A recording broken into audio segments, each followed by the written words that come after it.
ஓம் நம சிவாய. வணக்கம். நான் ஜோதிட ஜெமிலி ஃபண்டிபுல பேசுகிறேன். திருமண பொருத்தத்தில் நிறைய பேர் என்ன ஒரு கேள்வி கேட்குறாங்கன்னா, ஐயா நான் சிம்ம ராசியில் கல்யாணம் பண்ணலாமான்னு கேட்குறாங்க. எப்போதுமே ஒரு ராசி பண்ணக்குள்ளே ஏக பொருத்தணும். ஆனால் இதில் விதி விலக்கு என்னன்னா, நீங்கள் இப்போ சிம்மத்தில் இருக்கீங்க, ஒரு ஆண் ஒரு பெண். இப்போ மகம் இதில் எடுக்கிறோம். மக நட்சத்திரம் ஃபஸ்ட்டு. மக நட்சத்திரக்காரங்க பூரத்தில் இருக்கிறவங்கள கல்யாணம் பண்ணுங்க. இப்போ மகம் ஆண், சிம்மம் பூரம். இது அப்படியே நீங்கள் உள்டா கூட வச்சுக்கோங்க. ஆண் பெண் எப்படி வேணால் வச்சுக்கோங்க. இவங்களை கல்யாணம் பண்ணலாம், இவங்களை கல்யாணம் பண்ணலாம். யாரை பண்ணக்கூடாது? இது ஏன்னா இது சம்பத்து தாரே. ரெண்டாவது நட்சத்திரம் சிறப்பாக வேலை செய்யும். இது ரெண்டாவது நட்சத்திரம், இது தாம்பூல நட்சத்திரம். அப்போ ரெண்டு நட்சத்திரமும் உங்களுக்கு பர்ஃபெக்டாக செட்டில் ஆகும். எத்தனை பொருத்தம் சார்?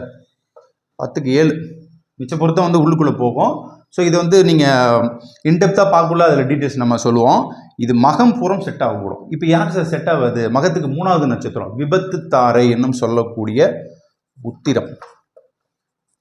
இந்த உத்திர நட்சத்திரம் மகத்துக்கு செட் ஆகாது. இப்போ நிறைய இந்த கேள்வி, இந்த திருமண பொருத்தம் ஏன் சார் அப்படின்னா, நிறைய பேர் லவ் பண்ணுறாங்க.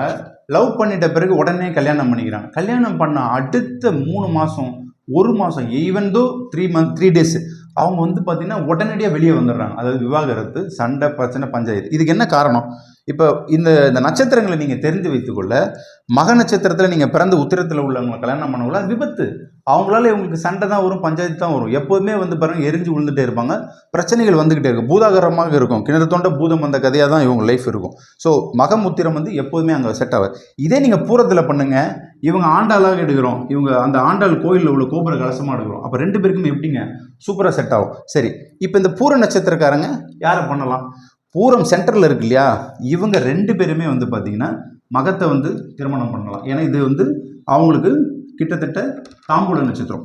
இப்போ பூரத்துக்கு 2வது நட்சத்திரம் சம்பத்து. சம்பத்துனா என்னங்க? பணம். உங்களை அவங்க தான் வழி நடத்த போகிறாங்க. அவங்களால தான் உங்களுக்கு டெவலப்மெண்ட் உண்டு. அப்போ உத்திரத்தில் ஒரு பெண் இருக்காங்கன்னா, பூரத்தில் ஒரு ஆண் இருந்தாங்கன்னா, அந்த பெண்ணை கல்யாணம் பண்ணோடனே அவர் பாருங்கள் குழந்தைய கடக்கடன்னு பெற்றுப்பார். அதுக்கப்புறமா வெளிநாட்டுக்கு போவார், இல்லை உள்நாட்டிலே நல்லா சம்பாதிப்பார், பெரிய தொழிலதிபர் வந்துடுவார். சாதாரண குடிசையில் இருந்தாலும் கோபுரத்தில் போய் உட்கார வைக்கும். ஸோ அது பூரம் உத்திரத்துக்கு நல்ல கனெக்டிங் ஆகும். இந்த சம்பத்து தாரை நட்சத்திரங்களை கல்யாணம் பண்ணுங்கள். ஸோ பூரம் உத்திரம் கல்யாணம் பண்ணலாம். மகம் உத்திரத்தை அவாய்ட் பண்ணுங்கள். அதே மாதிரி பார்த்தீங்கன்னா பூரம் சென்டரில் உத்திரத்தில் கல்யாணம் பண்ணலாம், மகத்தில் கல்யாணம் பண்ணலாம். ஸோ இவங்களுக்கு 10க்கு 7 பொருத்தம் வரும். இந்த 7 பொருத்தத்தில் சிறு தீர்க்க பொருத்தம், யோனி பொருத்தம், ரஜ்ஜு பொருத்தம், நாடி பொருத்தம், இது எல்லா பொருத்தமும் உங்களுக்கு இருக்குது. முக்கியமாக விருட்ச பொருத்தம், மர பொருத்தம்னுவோம். இது எல்லாமே பார்த்தீங்கன்னா உங்களுக்கு பொருத்தங்களை சொல்லக்கூடியது. இது எதுக்காக பார்க்குறோன்னா, காதல் கல்யாணம் பண்ணக்குள்ள இதை நீங்கள் பார்த்துக்கோங்க. நிறைய பேருக்கு பிரச்சனை வருது. இப்போ குறிப்பாக சிம்மராசிக்காரங்க பிரச்சனைகளை காதலில் சந்திக்கிறாங்க. கல்யாண வாழ்க்கையில் கணவன் மனைவியாக வாழக்குள்ள அவங்களால தகுதியாக வாழ முடியல. ஸோ இது வருமுன் காப்பது தான் ஜோதிடம். ஸோ இதை நம்ம பார்த்ததுக்குள்ள நமக்கு நல்லது அதிகமாக நடக்கும். இதுக்கு பரிகாரம் அப்படின்னா பார்த்தீங்கன்னா, இவங்களுக்கு பரிகாரம் என்ன சார் பண்ணலாம் அப்படின்னா, முக்கியமாக திருமணஞ்சேரி போயிட்டு அந்த கல்யாண கோலத்தில் இருப்பாங்க உற்சவர். ஸோ அந்த கல்யாணத்துக்கு கோயில் இருக்கக்கூடிய அந்த திருமணஞ்சேரிக்கு போயிட்டு கல்யாணத்துக்கு உண்டான இந்த பரிகாரத்தை பண்ணிக்கோங்க. அதுக்கப்புறமா பார்த்தீங்கன்னா, இங்கே நம்ம சென்னையில் உள்ள ஈசிஆரில் உள்ள பெருமாள் கோயில் இருக்குது, நித்தியகேசவ பெருமாள். அந்த கோயிலுக்கு போயிட்டு நீங்கள் மாலை மாற்றிக்கொள்ளலாம். அப்போ மாலை மாற்றக்குள்ளே பார்த்தீங்கன்னா, ஒரு கோவிலுக்கு போகிறது என்னென்னா, அந்த கோவிலில் உங்களுக்கு வைப்ஸ் அதிகமாக கிடைக்கும். அப்போ எல்லாருமே அந்த பரிகாரத்தை பண்ணக்குள்ள சக்ஸஸ்ஃபுல் ரேட்டிங் 2 மடங்கு வருது. சிம்பிளாக உங்கள் வீட்டுக்கு பக்கத்தில் உள்ள ஏழை அந்த குழந்தைகள்லாம் இருந்தாங்கன்னா, அந்த ஒரு கிட்டத்தட்ட பார்த்தீங்கன்னா ஒரு மெய்டு உங்கள் வீட்டில் வேலை செய்வாங்க. அவங்களால ஒரு கல்யாணமே பண்ண முடியாது, என் குழந்தைக்கு கல்யாணம் பண்ணணும் சார்னா அவங்களுக்கு உதவி பண்ணுங்கள். ஏதாச்சும் ஒரு உதவி பண்ணுங்கள். ஒரு 1/2 பவுன் தங்க நகையோ, ஒரே ஒரு கூரை புடவையோ இதெல்லாம் வாங்கி கொடுங்க. கண்டிப்பாக உங்கள் வீட்டில் இந்த மகிழ்ச்சிகள் வரக்கூடும். நீங்கள் தான தர்மம் பண்ண திருமண தடை விலகும். முக்கியமாக நிறைய பேருக்கு இந்த நாகதோஷம், செவ்வாய் தோஷத்துக்குள்ளே போவாங்க.